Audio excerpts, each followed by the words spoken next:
Breaking news చూస్తున్నాం. ఈనాడు group సంస్థల chairman Ramoji Rao ఇవాళ జరుగుతున్నాయి. గుండె సంబంధిత సమస్యలతో హైదరాబాద్లోని ఓ ఆసుపత్రిలో చికిత్స పొందుతూ తుదిశ్వాస విడిచారు. రామోజీరావు అంత్యక్రియలను ఇవాళ నిర్వహించనున్నారు. అంత్యక్రియలను అధికారిక లాంఛనాలతో నిర్వహించాలని తెలంగాణ ప్రభుత్వం నిర్ణయం తీసుకుంది. రామోజీ ఫిల్మ్ సిటీలో ఉదయం 9 గంటల నుంచి 10 గంటల మధ్యలో అంత్యక్రియలు జరపనున్నారు. ఇవాళ రేపు 2 రోజులు సంతాప దినాలుగా ప్రకటిస్తూ ఏపీ ప్రభుత్వం ఉత్తర్వులు జారీ చేసింది.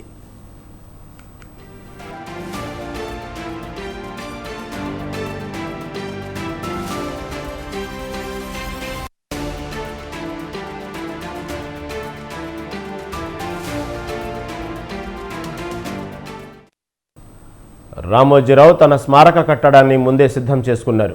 రామోజీ ఫిలిం సిటీలోని విశాలమైన ప్రాంతంలో ఆయన నిర్మాణం చేయించుకున్న ఆ స్మృతి కట్టడం వద్దే ఇప్పుడు అంతిమ సంస్కారాలు జరగనున్నాయి.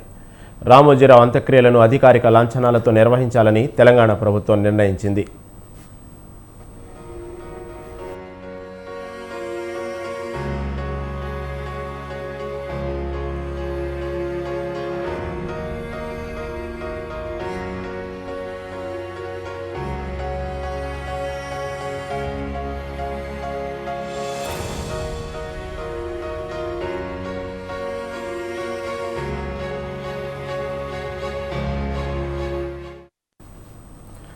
రామోజీ ఫిల్మ్ సిటీలోని స్మృతి వనంలో నిర్వహించనున్న అంత్యక్రియల ఏర్పాట్లను దాదాపు పూర్తి చేశారు.